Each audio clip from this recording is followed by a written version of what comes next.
Welcome back, everyone, to the next installment of Fragile Dreams.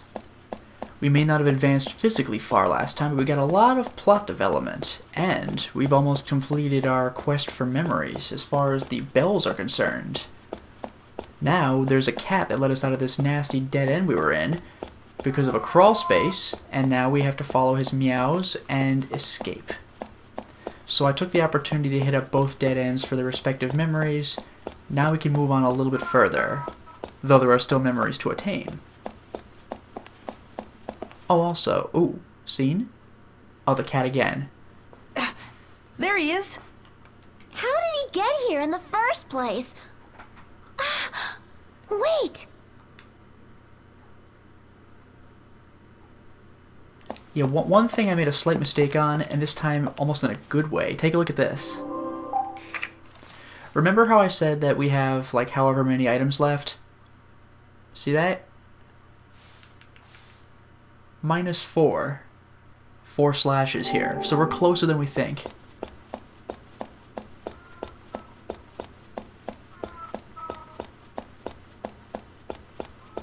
Ah, splits.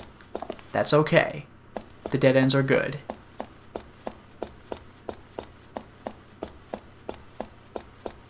Probably a mannequin room.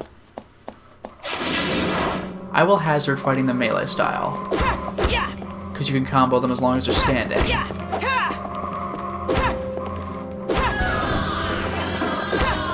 Oh, I guess you can melee them anytime? Not as hard as I thought.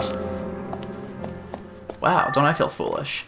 In any case, I got one memory. There should only be one memory left in this place. Let's go ahead and grab that then. Oh look, there's the bonfire to check him out at.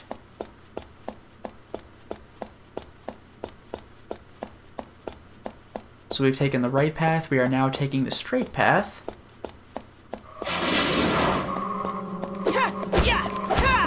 This is pretty enjoyable.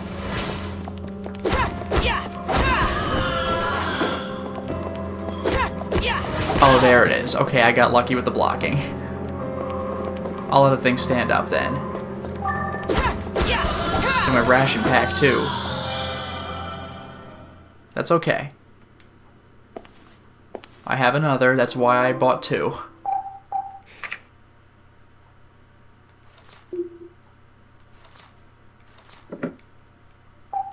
Bingo. Alright. And those should be our 2 memories. Let's move out.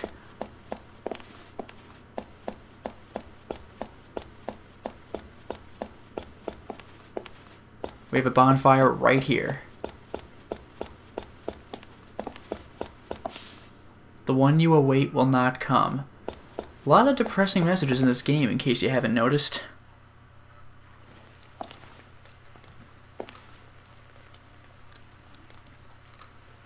Wow, very cool. Oh, hell yes.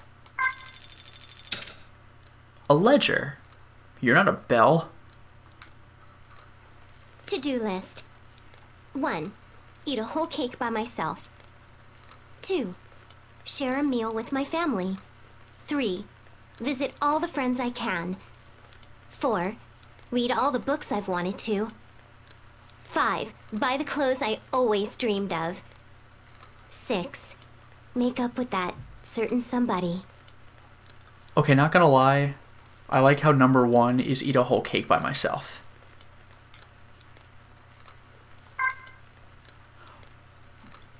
Maria 1.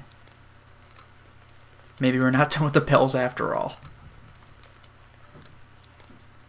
I've gained so much. Gentle hands and many, many new names. Mondays, Henri. Tuesdays, Fleur. Wednesdays, Sylvia. Thursdays, Lot. Fridays, Bisque. Saturdays, Chris. And for just one day, I'm no one else but myself. Oh, how interesting. It was supposed to be revenge. Revenge for the deceased girls who'd led a better life than I.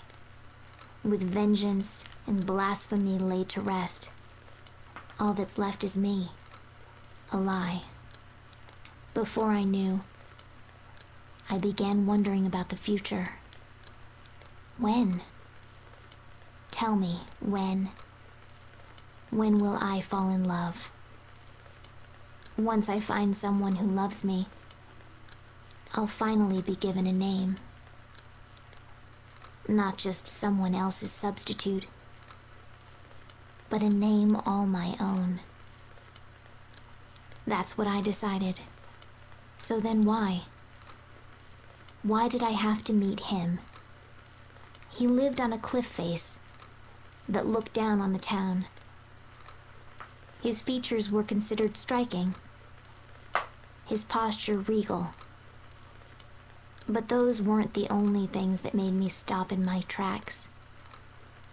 I didn't really need a reason, because to him, it didn't matter what bell I put on.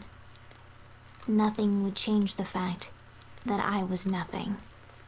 A bell with 2 stripes of light pink lay at his feet. It didn't belong to him. The bell, like his love, was waste on the street. His features knew despair. You could see the hollowness of death in his eyes. No matter how much I stared or spoke, he never once looked back at me. I gingerly pick up the rosy pink bell. Its soft sound should be enough to reach his ears, stir his heart, and open his eyes. Then, in a husky voice, he will speak in a tone drowning with emotion. He will call out the name of his past love. Maria? And I'll choke up with emotion and smile as I say, "That's right. I'm your Maria." And then there won't be any real me left in this world. Please, tell me your real name. I giggle softly and answer again. I'm Maria. His brow will surely furrow as he snuggles close. That's not your name. It can't be. But that's the name of your beloved, right? I loved you. But the one that you loved was never me at all. You loved the real owner of this pink bell. Imagine it. A rival whom even death couldn't kill. The one woman he really loved. I hated her, cursed her, and stole her name and identity. And I'd do it no matter how miserable it makes me. Oh, Maria. If we'd never met, then I'm sure I'd have rotted away right on the spot. Those are the only words that can bring me salvation now. As long as you're happy, then I'll never need a silly name. A storm was brewing. The high winds that had been beating on the windows since morning gathered dark clouds and pelted the forest trees. I leapt from the safety of the old woman's blanket, raced through the town, and headed for the mountain cottage, my old hideout. I'd take a bell and think about the past each time I came here. I go by many names now. So whose ghost remains in this dreary mountain hut? A brilliant flash of light, coupled with thunder, filled the sky. Every hair on my body stood on end. There was a tearing sound of wood splitting. Chills ran down my spine. I quickened my pace without thinking. A tremor crept down my back. The scene that greeted me as I reached that hut was indescribable. A massive cloud of smoke clogged my nose and burned my skin. The mountain was on fire, and the gusty winds helped spread the flames quickly. In my panic, I dove into the hut. The heat was as hot as stoked coals, but through the burning and stench, I knew I had to salvage my bells. They'd been proof that the girls had lived, and now they were the one place I felt at home. I gathered the 7 bells and made for my escape, but the hut entrance was already engulfed in flames. I leapt through a broken window, feeling as though I was being burned alive. I could hear the destruction all about me. Just outside the window was the cliff face. I jumped down from my perch, prepared to take the dive. Through it all, I kept the 7 bells tightly held in my mouth. Now hold on. There's gonna be a second one. These things are usually miserable, but we might actually have some evolution here. Hold on. It's an honor to see you. Will you be buying or selling today? You wouldn't happen to have the top tier melee weapons, would you? You have a spear. Let me see something. Just making sure. I have had spears before, right? Oh, have I not? Oh. Well, excuse me, I was a fool.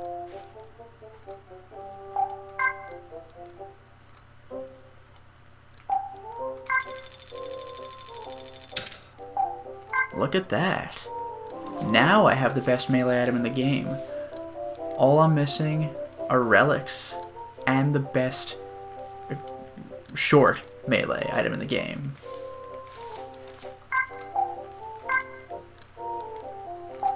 Just 2. Those do not sell for much, jeez.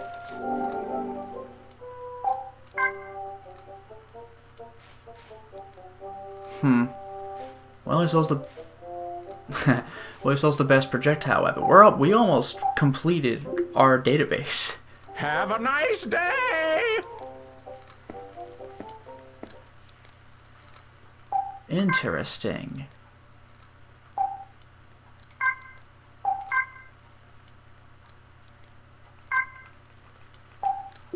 Well then, it looks like we have a little bit more to go.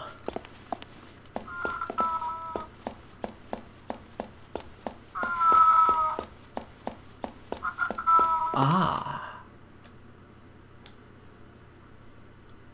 I never expected a weakling like you to make it this far. Don't startle me like that.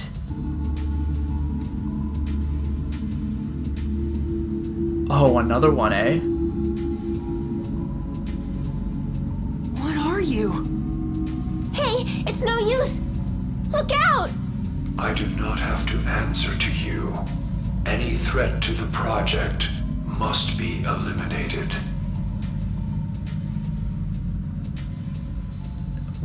Sorry for the pause, but we've heard that line before.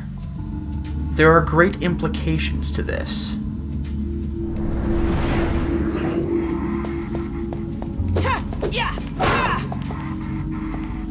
Very great implications to this, as a matter of fact.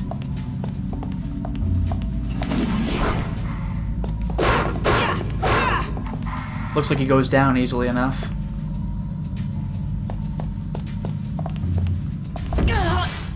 That really hurt. One more combo and I have him. Also, the final bell.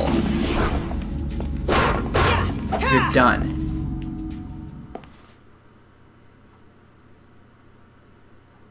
Fool. Your existence amounts to nothing more than a goldfish swimming upriver. When we were conceived, the age of man ended. What? What are you talking about? Our plan is on schedule. Make the most of the little time you have left. We have to act fast! Right. I want to make something very, very clear here. Have you noticed whenever those mask enemies have come up? Think very carefully. Let me go into the bonfire. Oh, man. Wow. I'll go through this first. After falling unconscious, I awoke to the pattering of raindrops. I could still smell the mountainside burning, but the rain was now falling harder than before. I knew I was far from safe. Nestled close against the ground, I'd already lost the sensation in both my arms and legs. I asked the heavens if this was my punishment. Was this what I deserved for having taken the dead girl's happiness as my own in a twisted and shameless act?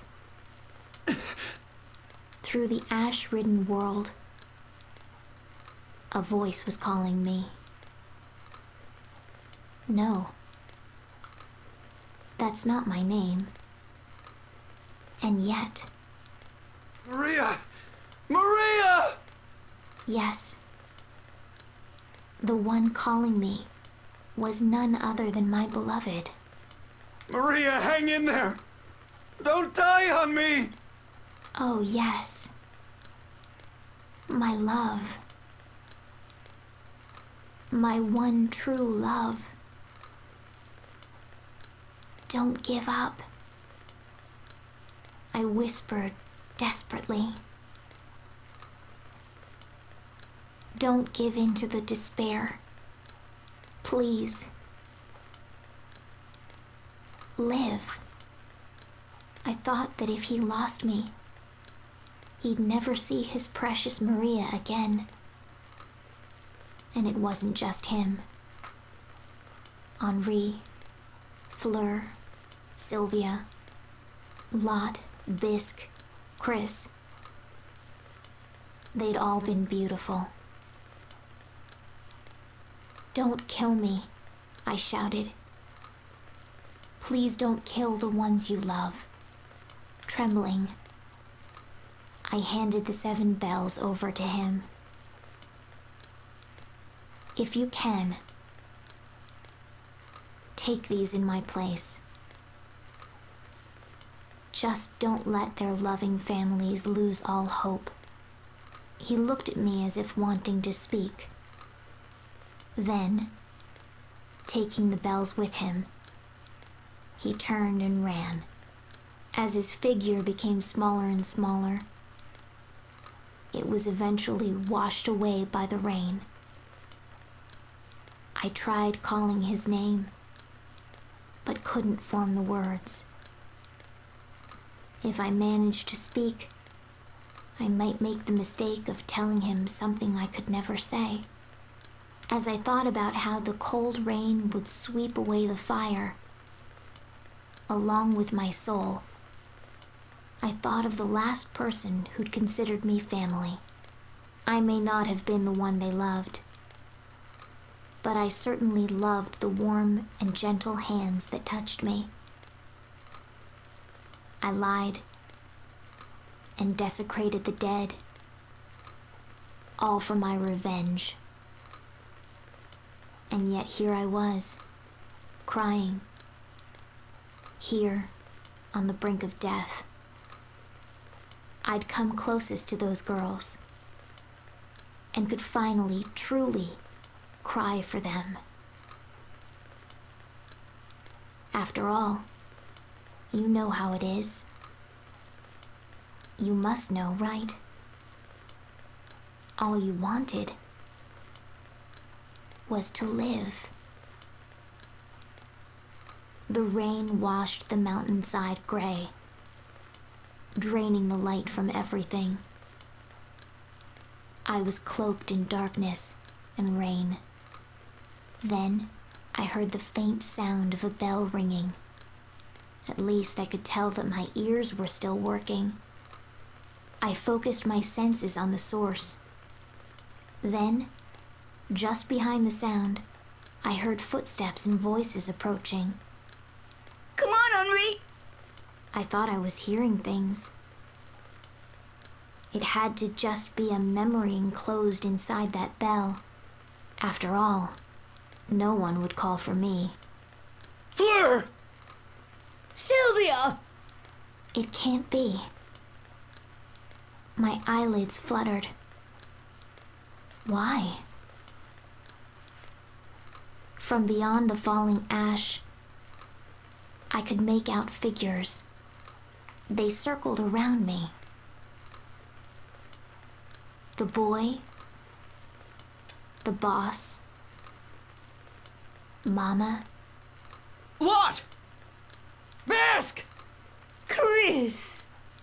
No, the children and the teacher, the master writer and grandmother. No. I tried to scream, but failed. No. Don't look at me. You'll see through my lies. Don't hate me. I was never the girls that all of you loved, We already knew that. was the reply from the one who used the 7 bells to gather everyone here. You snuggled close to me as I was wrapped in a warm towel. As you kept me warm, you dropped the 7 bells. We already knew that, all along. He sounded on the verge of tears as he kissed my cheek. Don't you see? The ones we loved weren't the ghosts from the past. His words forgave me. We all know you made up those lies to try and help us. No one else but you could have made us feel so good. Could bring us so much joy. It was all thanks to you and your 7 bells. I closed my eyes, the tears still streaming. I thought my life was just one lie after another. But no longer. I finally understood it now. My name will be the 7-colored bell. A name given to me by my loving family and friends. I am Belle, carrying my 7 colors. I was the most loved in town. I am Belle, and I was the luckiest cat in the world for having 7 names.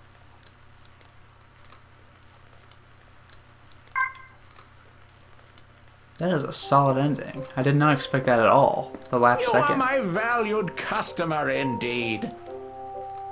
Let me get rid of this real quick. Merchant music kind of kills the mood, but what are you gonna do?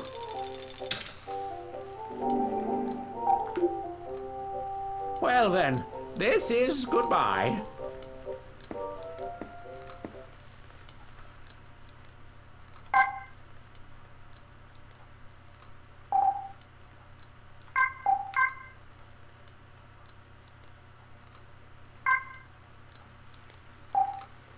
Alright.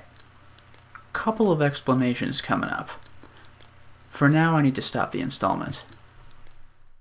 Well, I could argue that we made a lot of progress today.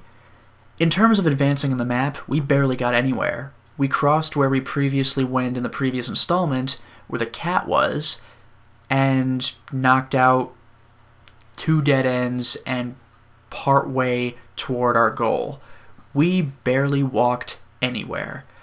On the other hand, we concluded a story arc that took place over the course of quite some time.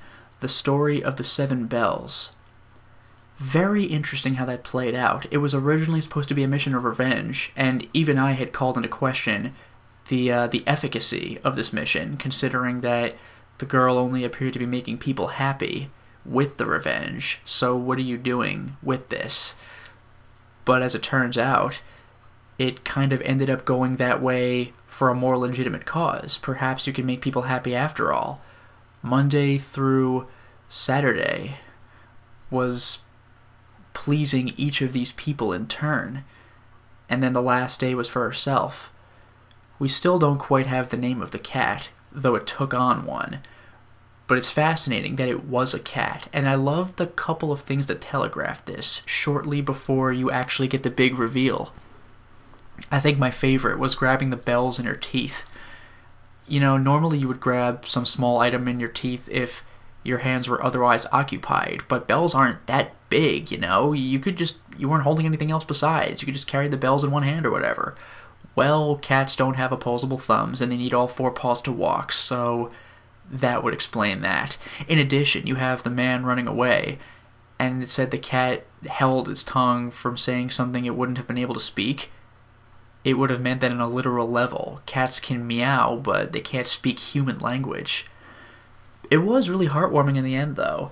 Whether the cat died or not, it still had a full character arc, and evolved into Belle, the being that makes others happy, through other people wanting to believe, in a sense, that it's their long-lost ones. As they said, though, they're not actually thinking and dwelling on ghosts of the past, but rather being able to have the similar emotion conveyed by at least a reminder and a new love in and of its own. So you have the bell standing for what once was, but now you have what currently is. Really fascinating, along with the fact that Belle never actually communicated directly with any of the other people. It would always be, I would just stay quietly in the corner or something. There was never actually verbal interaction, which was rather fascinating. Very well done. That was a brilliant arc, and even if you don't find all the bells, you kind of get where this is going, but it's very satisfying to actually have followed the whole thing through. That was very well done, and I had not seen that before, so that was really quite emotional. Once again, as even the game Corpse Party showed, not everything has to be visible in order to convey proper emotion. In this case, voice acting and still illustrations showed you everything you need to know. Now, regarding another point I was making earlier, those mask creatures. Something very interesting has just been revealed, and you might not know it. Let me explain. There have been 4 mask creatures in the game. Remember carefully where they were. Our house at the very beginning of the game, the fairgrounds by Crow, the restaurant when you first meet Sai, and now this room. Now, for the longest time, and during the entirety of my first playthrough of this game, I did not understand what the masks were, why they appeared to be so important, and why they were so infrequent in the game. I thought it was like a recurring villain, it came back more powerful than before each time. That's not the case.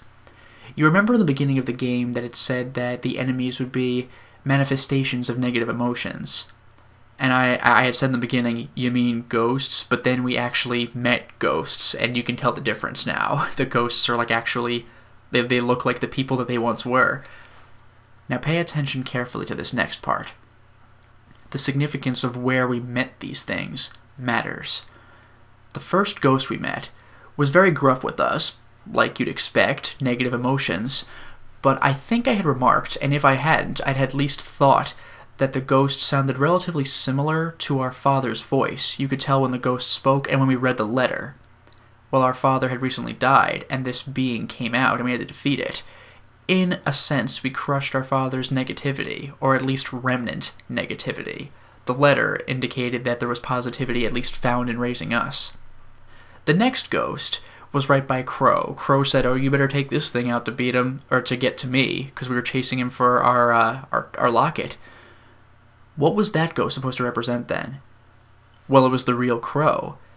You know, you might think, oh, okay, that first mask enemy was our dead father, I get it, but then your perception was thrown off with Crow, because Crow's sitting right there. You wouldn't realize until much, much later in the game that Crow has been dead for a very long time, and what we were talking to was in fact an automaton of Crow. So we were defeating the mask version of the deceased Crow. And by the time you find out that Crow is a doll, you had more than likely forgotten about this little bit of information. Then you have Sai. We met the ghost, or the mask, in the same room we met Sai in the restaurant. And obviously, Sai's been dead for a long time. She's clearly a ghost when we meet her. So that makes sense too. And it's also relevant to the plot because Sai was the first catalyst to Operation Glass Cage. But then we have a question. This last ghost met us in a room by itself with nothing in front of it. And every other ghost or mask enemy we had met had been after the person had died, right? The father died, Crow turned out to be dead, Sai turned out to be dead. We haven't met whatever this mask enemy was supposed to be yet, so how are we supposed to know what it is? Well, there is a way. It said anyone who interferes with the operation must be eliminated. Where have we heard that before? The boss enemy, Crane, at the power plant. And who was announcing that very same thing? Well, it could only have been Shin. He's the guy on the PA system, right? Well, you know what that means. Shin, the conductor of Operation Glass Cage, is probably already dead. In fact, he probably killed himself along with everybody else with the first Operation Glass Cage. We have literally been chasing a ghost. Shin is more than likely dead and still up to his old tricks. This could be a problem. Until next time, everyone.